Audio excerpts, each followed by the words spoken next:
first thing that I wanted to pick up on, and this may be a discussion, or it may just be a not particularly, I don't know, but it was my kind of first bit, which was just really the word challenges, from the perspective of team, or either leading a team, or whether it's your consultants, associates, or whether it's your own team, or with regards to your clients.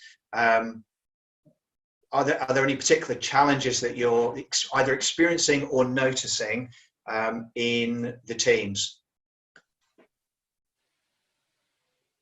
I think the key thing we've noticed is it is unraveling day by day, and you've got to be able to react very quickly to things that come up, or try and preempt as far as possible. What I've seen in our team is the resilience and trying to guess what may well be around the next corner. I think we've stabilized a little bit now in terms of what's happening. There's a few more announcements I'm sure to come. It's more about crisis and cash management and general business management, having got over that shock phase, as you say. Yes. Thank you, Nick.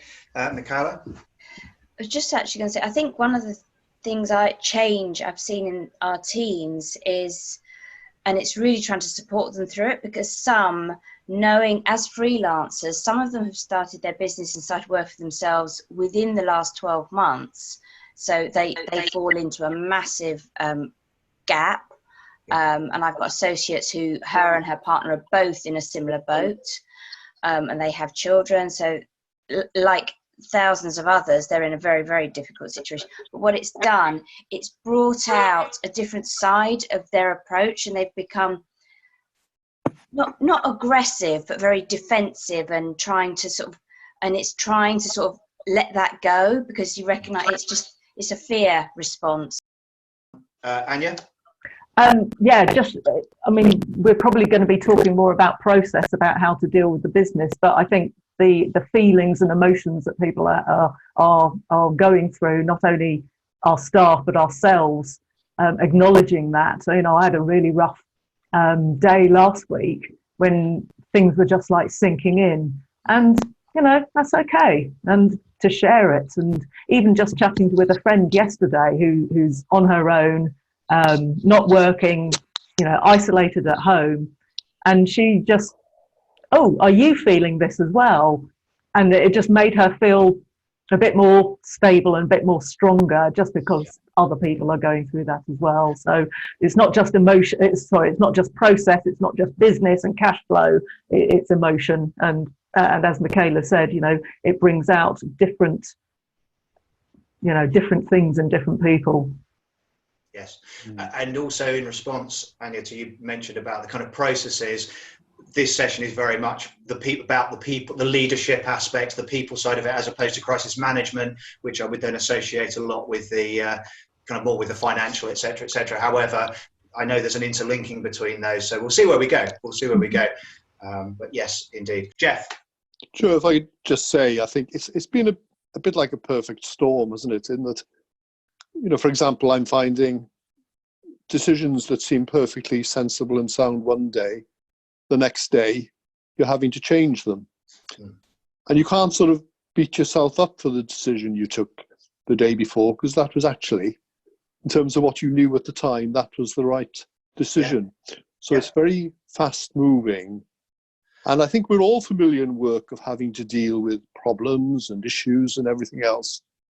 But what we've got here is, as well as the uncertainty that you mentioned, it's impacting on our staff as individuals. So we're asking them to come along with us and tackle this crisis for the good of the business. Yep. While they have this whole worry, this sort of personal health, personal and family health issue. But we are, or a number of us, where we employ people. I haven't come across a business yet that employs people that isn't having to take advantage of one of the opportunities to reduce costs. Right. So I have never, in all the years I've worked for, and I've set up organizations, I've run organizations down, I've never had this particular set of circumstances before, or anything approaching it, to be honest with you. No, I agree. And there's a phrase I have which is kind of, I suppose, relevant to this business of one day, you've made a decision and the next day it seems like something else needs to be decided. That there is no such thing as a change of mind, merely progression of thought, which is very relevant to where we are now. And you can use that in your personal life as well, by the way. But I think the point is, so therefore, with regards to your teams, is be clear about the fact, exactly what you've just said, that the decision we make today, which is a sensible decision today, we may have to make a different decision tomorrow, or we may need to, if the staff understand that you are on top of that, that there is, rather than just being, right, I've made a decision, that's it, and then the next day it doesn't look like a good decision, and you're going, oh, I've made another decision. People then kind of go, well, this is flaky. Whereas if you actually say to people, look, this is uncertain times, nobody knows, how long this is going to go on for, therefore we will make decisions, but we'll also have to keep track of where we are, and we may have to remake decisions as well. We're in what I would call a probabilistic environment now. There is no absolutes. There's no decision that's going to be perfect for the whole shebang. So it is a case of day by day. It is contextual. But I think let the staff know that, let the team know that, so that they understand why you are making a different decision from one day to the next. That would be this is my take on it. And even that, people feel safer in that you know what you're doing, even if you're making a judgment today, a different judgment, that you are on top of things. They need to know that. They need to know that you are on top of things. Because then that will help them to feel on top of things. I like the metaphor, by the way, of this idea of feeling on top of things versus drowning, basically, kind of like underneath, under pressure, overwhelmed, kind of underneath. And it's people need in this situation a life raft, something tangible that they can get in and feel like they're on the surface, that they are afloat, as it were, as a metaphor. I think is kind of useful. And then Anya, you obviously mentioned the emotion aspect of things, and I think this will be the next wave. This is going to be huge. The mental health aspect of this. I think introverts, obviously the whole introvert extrovert is a continuum. It's not an either or. The introverts are going to kind of quite, a lot of the time, as long as if they're left to their own devices, are probably quite content in their kind of splendid isolation. So there are people that are going to quite enjoy aspects of this. But along the other side of the spectrum, you've got the extroverts who just need people. These are the people that will come into an open plan environment. They love open plan. They want to come and go, hey, how you doing? Hey, nice to see you. What's going on? And those are the folk that I think are really going to struggle with this being stuck in their own four walls. And simply from that perspective, the one tip that I haven't seen out there, so I'm kind of putting it out there now, is even for the introverts, that from a mental health perspective is do what we are doing right now. See people, do video conferencing, speak to people by all means, and social media, etc., and email. But there's something about the eyes. There's something about seeing other people's faces, seeing the eyes. I think there's something hugely important in that as well. But yes, I think that's going to be the next wave, the mental health issue, the emotion aspect. So in terms of the handout, this is a point where you might want to test out going into speaker view. So I'm going to put myself in speaker view here, because I want to write something on the flip chart. You can give me feedback later on as to, I'll write fairly big, but I kind of like the idea of playing with this. So this is in effect what you've got in the PDF anyway. And it's something I've been talking about this for years, and it's a very simple model that as a manager, so that's an M, manager or leader, particularly if you're working within an organization, you've got the organization needs, expectations of you to deliver, to make business happen. Then we've got the team, the individuals within the team. So I'm going to put the individuals team also have needs and expectations of you. And those two things don't always match up perfectly. The organization, the business needs you to deliver. And at the same time, the team, whilst good to deliver, will also have the emotional aspect. They've got other needs from you to be supportive, to train them, to coach them, to be there for them when they need it. Now, obviously, if you run your own business, I think there's still, even if you're the director of an organization, it's your business. There is still the needs of business to some extent. You know, Anya, you're like me. You know, we are kind of individuals. However, there is still kind of like I still need to make this thing run. You know, this thing over here. But at the same time, I'm not managing a team. I'm managing myself as much as possible. But you know, I think this is the thing when someone works within an organisation. If you're the leader, you've got the pressures coming from both sides, and that will create lots of dilemmas and paradoxes. Obviously, as the model goes, and I'm not necessarily referring it to today, this would be more about the kind of go next step, is you've got your customers as well. What do your customers need? The needs and expectations of external customers and then internal customers as well. And you've got all of these pressures coming at you. So that's, if you like, that's a starting point. I mentioned earlier on as well the idea that a team will become a reflection of its leader. If the leader lacks clarity, the team will lack clarity. And it's almost your job here is to translate the needs of the organization, to represent them to the team, but at the same time to represent the team to the organization as well. That's kind of if you're more in the middle there somewhere. So that's, for me, that is the kind of the key role of the manager, but and director as well. If you've got shareholders, obviously that's a whole nother ball game. So I'm just kind of thinking if there's anything else to say about that one. Actually, one thing I quite like, this is in the handout somewhere, I think to kind of cap off with the business part of it, because I want to focus more on this bit. I like the idea that particularly if you're in the business somewhere, that there's what I call the 3 Fs. So we've got the 3E model, which is the main model, but the 3 Fs, one of which is forecasting.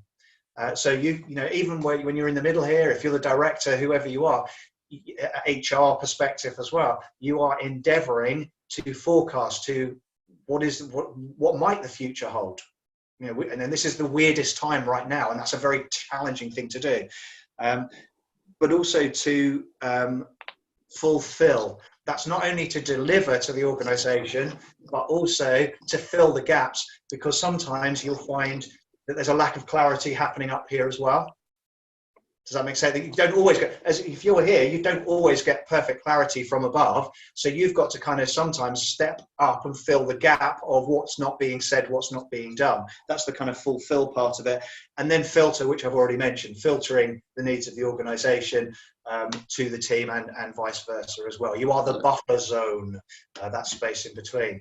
So I just wanted to explain that model because I think it kind of sets the scene in terms of the needs of the organization, the needs of the people, with a view then to focusing to the individuals. Now, if we had a big group at this point, I would have kind of got you into breakout, possibly breakout moments here, to kind of think, okay, well, what do the individuals need? What do the people need from you? However, as we've got a smaller group, I'm going to suggest let's take a couple of minutes. I'm going to come back to gallery view again. So if you want to join me coming back to gallery view, what do you, if we just start with that, so we talked about challenges, then we've got, okay, so what are some of the needs that you think that your people have? What do they need from you? And that could be, if you want, clients as well, but it's what do they need from you? Jeff. I think decisiveness. I've sort of found that I like to take decisions, team decisions where I can, do things in a sort of collegiate sort of way. And I certainly haven't abandoned that. But I do feel as well that this perhaps even more decisive leadership than usual. So you don't abandon the discussion. Yeah. And I think it's in your paper. It's this clarity. But it's not just issuing instructions, it's explaining why you're doing what you're doing. Decisiveness and clarity and genuine leadership, as opposed to panic, I've got to do everything myself, not going into that sort of mode. So those are some of the issues that have struck me. Yeah, good. Yeah, thank you. Anyone else want to throw in a reassurance and the human factor? Because at the end of the day, if you look after the people look after the business anyway. Yeah. So, and if you can connect with them as people rather than employees, I think that's massively powerful. And that's what I've seen my team do while I've not been there. So let me in that case, introduce very briefly this idea of the 3E model and then turn it into the dynamic, and we can kind of have a play with that and a discussion around it. So the idea of the kind of the 3E model was just simply these 3 E's that seem to be essential to leadership, and I'm sure this has been done in all sorts of other different ways in, you know, through the years, but right here, right now, expectations, managing expectations. So that is the what. What's required, what's going on, what needs to happen next is very much the kind of that directionality. Jeff, you mentioned that kind of clarity, decisiveness, that very much fits into this arena. Then we've got, let's go with engagement. So that's managing the motivation aspect. So this is the why factor. Keeping people on board, keeping them engaged, motivated, that they feel cared for, that they aren't just a number or an employee, that they matter, that there's a humanity aspect to this one. And then finally, we've got what do we got? Hang on, expectations, engagement, and that's funny, the other one's just escaped me. Empowerment, why has that escaped me? Great when you can't remember your own model. And that's the how. So I don't know if you can see that. I can see that kind of just about in gallery mode. If not, then go to speaker view and you'll be able to see that. But these 3 things interlink with each other. They're not 3 separate things. That's why there's the 3 circles overlapping. Because I think any manager that focuses too much on one, that creates problems in the other areas. And it is a balance between these. But when people know what's going on, when they have that clarity, that actually helps them to feel more engaged. If they feel a sense of engagement and they know what's going on, particularly then they have a clarity around how to go about things and what they need to do, whether that's kind of been delegated. So Nick, you've been talking about your team have just been getting on with it. Brilliant. You know, that's if people know what they're meant to be doing and then they know how to do it, they've been trained, they've had the coaching, you know, et cetera, then that's great. They're quite happy to go off and do things. So those 3 things kind of overlap with each other. Where this comes into the crisis, so is everyone happy with that? The kind of 3 key areas. Where this then becomes kind of useful to the crisis leadership aspect, and again, this is a slightly different model that I've been working with and realized the 2 actually overlap with each other. It's what I call leadership in action. And this was, I'll just kind of put this on here and then, so if this is the team, however many people you've got in your team, the leader can be in the center, i.e. directing, providing clarity, everyone's attention to me. So, you know, right now that's what I'm doing in this context. And then sometimes the leader will be just simply one of the team. They'll be actually getting the shirt sleeves rolled up. They'll be, I love it, I work in the, with care homes, care industry, again, very weird time for them right now. They're obviously very much into lockdown. But they talk about being on the floor. And that's a phrase they use a lot. But to me as an outsider, it just sounds really funny. They're going, oh yeah, I got on the floor with them. It's just like, I just have this picture of them rolling around on the carpet. Anywho, then of course, there's this bit where it's actually letting people get on with things. It's the trust factor. So this is control, this is support, and this is trust. Well, right now, this is where we are physically, geographically. However, psychologically, people need to experience this in different ways. Each of these has their pros and cons. And I would suggest in terms of phases, this is the first phase. This is what people, we've already just started discussing that. This is what people want at the very beginning. They need this from you. Just to give you a couple of scenarios where this kind of developed from as well. There was this is slightly aside from crisis management, although it created its own little mini crisis within the organization. So this was a logistics company that I worked with years ago. And they had what was known as dropped television syndrome. They were delivering white goods and TVs and electrical equipment. And they had dropped television syndrome, which was basically stuff either when it was being loaded up onto the lorry, in transit, or going to the customer's house, things were getting broken. And it was so prevalent in the organization, it was actually apparently in their accounts somewhere, a DTS. There's a write-off, you know, of like losses. Now, the other side of that, so that was what was going on. The other side of that was the individuals, the driver's mates, the only time they had any contact with a manager or team shift leader was a manager coming specifically to find them, to seek them out, to say stuff like, where the hell were you yesterday at 11 o'clock? You were meant to be at this customer's house and you weren't there. So I had the customer on the phone to me, giving me a hard time for the fact that you weren't there. Say thanks for that, and then wandering off. That was their only contact with the manager. And I know this stuff still happens. You know, I think surely this stuff does. That's 1970s, 1980s style of management, surely. But I know this stuff still happens from time to time. So of course, you can kind of then begin to translate that into, well, why was the televisions being dropped? You can imagine the mood of the driver and the driver's mate as they left the depot. They had a massive culture shift and a whole thing. I suspect kind of management was removed and new management came in as well. But what they did, they had everyone, every morning before they loaded up, they'd bring everyone together into this sort of big room, you know, maps and charts on the wall and all this kind of stuff.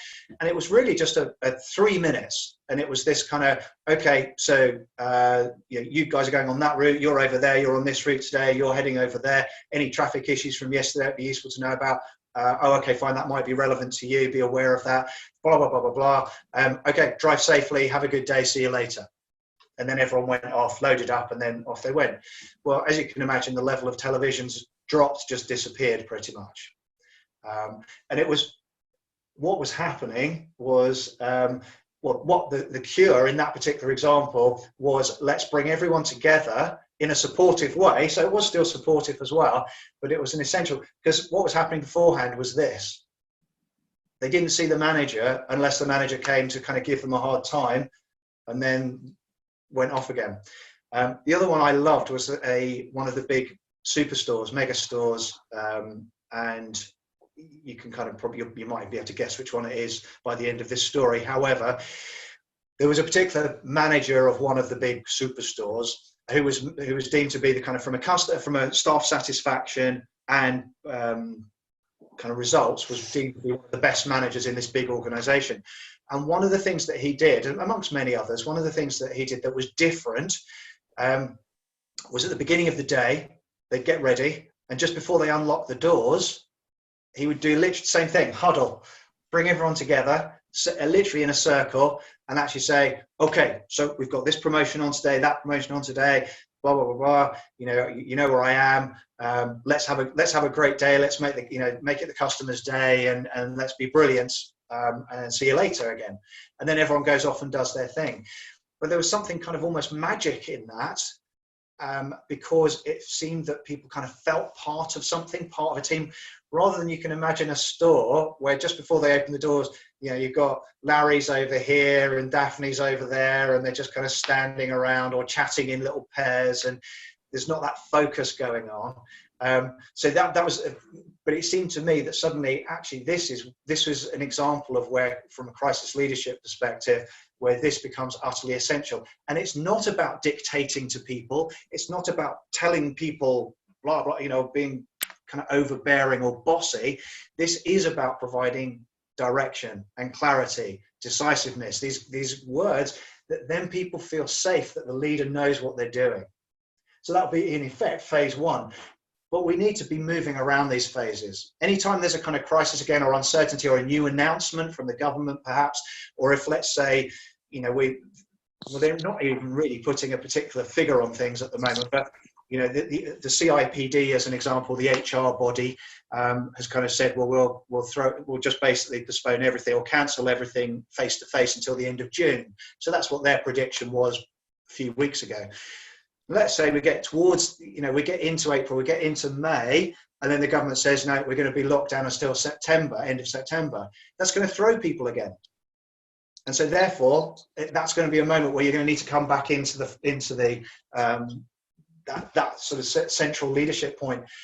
And that can be done like we're doing right now. It doesn't have to be face-to-face in a room. It can actually be like through Zoom or Skyping or however with the team. By the way, something that keeps kind of just going on in the back of my mind, and it's relevant to this, the nature of uncertainty, just a tool that you can use with the team. I guess you could use it on your own, but it kind of works quite well with the team as well. So you're bouncing between these two things here. When you involve the team, which Jeff, you said you were doing, then you're kind of doing some of this as well. You're doing decision making in a supportive way, but involving, engaging the team in that process, which is great, as long as they know where are we headed or what is it we're trying to achieve there. But the nature of uncertainty is that point, and I won't actually write it on the flip chart. I'll just kind of, you can hallucinate with me on this one. It's basically just starting with, okay, this is the situation. These are the likely possibilities that we might predict, even worst case scenarios. And you basically just write, okay, so what are the various different things we reckon could happen, even including worst case scenarios. So, in this situation, well, maybe there's a best of all possible worlds that the whole thing clears up, or we get a cure or something. Unlikely, but let's say by the end of April, and then we get back to business as usual. Okay, well, that's one possibility. Another one, worst case scenario, let's say this goes on end of September or December or something like that. That's a worst case. And then various other possibilities. Whatever you know about your business, what are the kind of possibilities here? And then you just take each one in turn and go, well, if that happens, then what will we do? You action plan. It's like, I guess this kind of contingency planning to some extent. You just then go contingency plan to all of those. Now, the point of that is tomorrow there may be some new thing which we hadn't even factored in, but that's not the point. What this is about is helping the team feel like they're back in the driving seat again. Does that make sense? It's a useful tool practically, but it's psychological as much as anything else. People then kind of go, okay, these are the scenario planning, these are the scenarios, and we've got a bit of an idea of what we do for each of those. Okay, I feel back on top. I feel kind of, I feel relieved that we've got some purpose and some way forward here. So a very simple thing, but I think, again, just taking people with you as an example. I'll just explain these other two and then kind of open up for discussion and questions. So please do think of questions. The next one here, supportive. That is the kind of, as I say, on the floor, getting shirt sleeves rolled up, coaching, working with individuals. That would be individual conversations you might be having with people as well. Bit of, even in this context, training, discussions. Just quite frankly, right now, this is also about having the person conversations with people. So as a leader, and from an HR perspective as well, this is where you are actually contacting people on a, if it's your team, then a regular basis. But it's not just about business as usual. It's also about how are you doing, how are you getting on, and even if that's not your normal style. Because again, we've got personality factors in here. As I say, some people love just leave me alone. I'm happy on my own here. And then there's other people going, oh, give me attention. I need somebody to say, I need to see somebody. But I think even the people that are normally fairly, what are known as be strong, this kind of like, no, I'm all right, thanks very much. They still need, how you doing? They'll probably just say, okay, or fine, thanks. Okay, well, that's, but at least you've opened the door. You've invited that possibility. Allow for that to happen. So that's the support mode. And then the trust mode is very much the, okay, people know what they're doing. They know how to do it. They're obviously engaged enough to, motivated to deliver it, to get on with it. And they're feeling okay enough to get on with it. So you can then let people ride, let people get on with it. So at that point, let me ask you, is there kind of any observations, questions, revelations, thoughts, sideways, whatever, don't mind anything? Nick? Revelation for me is that your list of actions within each phase reads like a what we've done list, which is fantastic. I mean, we had no clear, that's not fair. There were some very capable people in the team, but we've literally gone through every single one of those. I like your point about referring to trusted higher authority, because that just reassures people. They need some kind of stability in a time when everything is changing. I like the idea that you move from the center of the team out through to the outside of the team, and we've been forced to do that just through the current situation. It's a really helpful list to just be able to focus and go, actually, have we done all of these things? Have we got communication, reminders, reiteration, and reassurance through all of this, but also take a strong lead and be able to take a back seat and allow others to get on with it. Yeah. Cool. Good. Thank you, Nick. Thank you. Jeff, was there a... Yes, I absolutely recognise that model. Those 3 circles, absolutely recognise it. And maybe we all have a sort of point where we naturally want to be. So my natural point is probably in the bottom circle. So I have to make sure I spend enough time in the top 2 as well.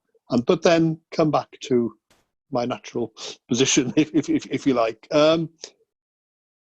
One of the things I'm recognizing, and I think this is a feature of anxiety, is people wanting a huge amount of reassurance. And the way this manifests itself is in a disinclination to take decisions. So every email on every step of the way of some process is being copied to everyone, right, to the point that it becomes inefficient. And I'm going to that phase now where I need to say, just do it and I'll back you. You don't need to consult every step of the way. You'd call it empowerment, I think. Yeah. And I think I'm moving where I'm having to nudge things in that sort of empowerment direction. Yes. Yeah, absolutely. I think, again, just come back to the, of course, people need to be able to get on with what they need to get on with. But still, there needs to be these regular one-to-ones, if you like. Now, and also the team as well. Exactly what we're doing right now, you would be doing with the team, so that they don't feel the need to copy everybody in on every single email or copy you in on every single email, because you're kind of doing these, if you like, regular review points, just to see how's everything getting on, how you're getting on, how are things doing, so they know what's going to happen. Does that make sense? So therefore they don't feel the need to copy. Absolutely. Because they can trust then that, okay, we're going to talk on Friday, I'll talk to Jeff about that, or I'm going to be doing talking one-to-one with Jeff on Thursday afternoon for a few minutes, so I can just give him an update at that particular point. But this is where the trust bit is so key and challenging as well for both sides, both the team and the leader, is that what if somebody doesn't tell me something that was crucial? So therefore, what happens is people yes. send too many emails just to cover them, not cover themselves in a kind of cover their butts, as it were, but is to make sure I've given you everything, you've got everything now. But of course, then that becomes overload for you. But that's the nature of, that's why we move through these phases, so that you begin to tell that in terms of process, you begin to let people know, okay, look, if it's urgent, or if it's like if you think, yeah, Jeff really needs to be involved in this right now, or really needs to know about this would be the one where I would actually go, and if we were in the office, I would go and knock on his door, or I would actually go and interrupt him to actually say, look, Jeff, this is what's going on. Then send me that email, of course. However, if it's one of those sort of like, Larry wants this, or Daphne said this, it's just like, okay, that's cool. Is that something that could wait, that we could speak about later? By the way, I quite like, this is kind of outside of the crisis leadership perspective, but I guess could fit, that the good managers, good leaders as well, create open door time. Even if you're in an open plan environment, they create open door time. Say the best time to come and talk to me about anything at all is between 4 and 5, or between 1 and 2, or whatever works for you, 9 and 10, to give people that window to come and talk to you about anything. Because in so many environments we're so busy that and maybe some of you have experienced this yourself the other way around, where you've got a manager where you kind of think, oh, I'd really be useful to talk to them about this, but they're very busy. I don't know when is a good time to go and interrupt them. So you want to kind of get beyond that the feeling that they're interrupting you, because you've given them that scope, that space, that's the best time to come and talk about anything.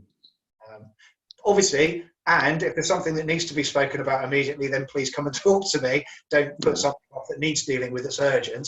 But if you'd come and interrupt me in a meeting, or if you'd come and interrupt me anyway, so be it. but this is the best time to come and talk to me. But it kind of just fits with this again, giving people direction, even as to how we're going to communicate. When do we want that? So, anything else? Any other observations at this point? Anya. Sorry, just unmuting myself. I quite like the point about the considering the possibilities, the good and bad. You had a title for it. I can't remember what it was. You know, like what happens if this goes on for another 6 months? What happens if it goes on for a year? God, I hope not. But even if we don't know the answers to it, the fact engaging people to think about it means that we're at least considering it rather than just going from a day-to-day basis.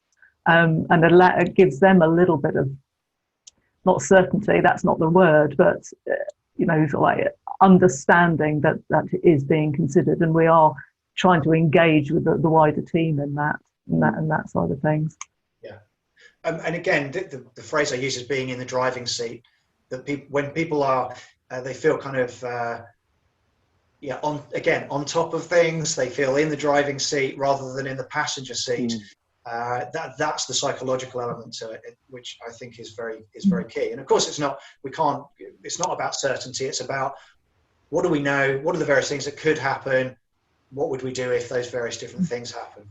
So go on, Anya, and then we'll come back to Jeff. Sorry, and just one last thing, to focus on positives as well. I mean, we tend to be focusing on the negatives, like, oh, we've had to cancel this or whatever. But actually, now's the opportunity for me and my business is to look at great opportunities. I'm looking at my marketing strategy. I'm doing a heck of a lot of training. So see that from a short, medium and longer term basis for the individual and the team and the business as well.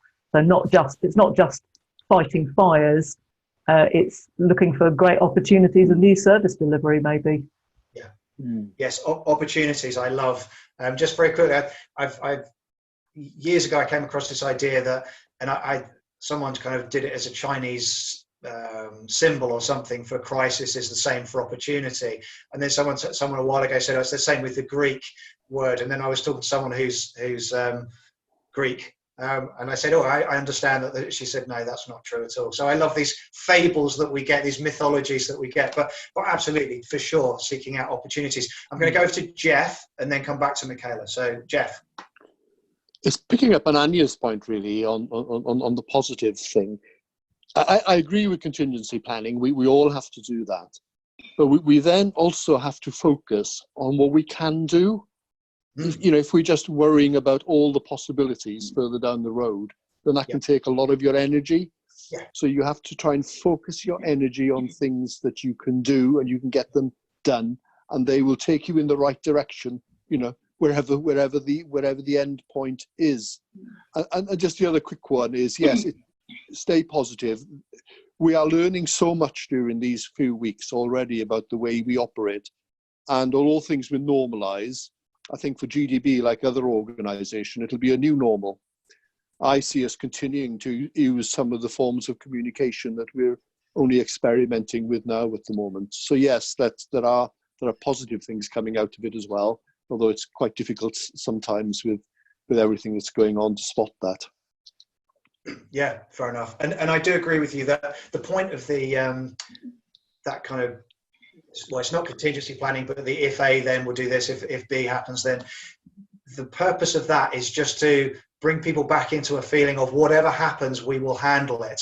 And then you leave that, come back to the day to day, because the day to day is somewhat more certain. Today is more certain than 5 weeks time or 8 months time.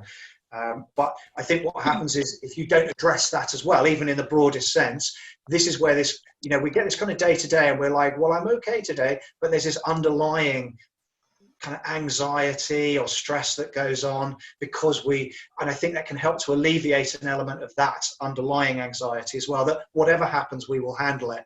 That, by the way, as a phrase comes from a book by Susan Jeffers called Feel the Fear and Do It Anyway. It was one phrase I particularly liked from that book. Whatever happens, I can handle it, or whatever happens, we can handle it. So cool. And then Michaela. Now, I was really just picking up on the positives thing, and it's actually about helping team, because although we have freelancers and associates, we do feel like a team, And what we're actually trying to do is actually think about their transferable skills and where their skills are usable, even if it's not within the business. Being event management, logistics and organising and that type of thing is something we do, and it's in our psyche, it's the way we work. But what we're doing is encouraging our people to get involved in their community groups, because a lot of communities have got these groups. So some of us, I mean, for example, in our community, we know that our local hospitals have all got a massive shortage of scrubs. So we've set up a group that we've got people sewing. So we're doing all the coordination and management across our region, across, I think it's East Surrey, Brighton, Worthing and the Royal Surrey Hospital, to coordinate a project around getting scrubs made, getting sewing groups involved, and just trying to apply our skills and just where we can be useful. Because one thing that's really important this time we're finding is that with people not having to do lots of stuff and not having work to do, that feeling of self-worth and feeling of being able to be useful, it is really, really it can be quite depressing for people. And so we're actually trying to help them feel valued and add value and help and stay connected in a different way. And it's not something that's necessarily going to add value to the business, but it's actually about them and how they can actually be involved in stuff. So it's actually, that's one of the things we're finding really valuable to do. And it's learning about, gosh, I didn't know so-and-so was a brilliant seamstress, or so. Yeah. It's learning different things about people we work with. Yes, I love that. I do love that. And it's, you're so right. And that's kind of fitting in with the engagement, that it doesn't, you're absolutely right, that it doesn't have to necessarily be all about business. It's about having a sense of meaning, a sense of purpose, where people get to the purpose less, which is, i.e., I have no, I don't see a value. I'm not adding anything right now. I'm not contributing in any way. For many people, that is the point of potential depression. That's where people get kind of the that sense of I'm not adding any value. What's the point? That's a phrase you might hear. And if you hear someone say that, what's the point in doing X, Y, Z? That is an indicator of, I'm not saying depression or clinical depression, but of that, as you mentioned, Michaela, that kind of feeling of detached, unplugged. So again, I want to, how do you help people plug back in again? Well, if it's business, great. But if it's not business, if it's something we can contribute and do something to support the bigger picture, fantastic. So yeah, agreed. That would sit very much there. I love that.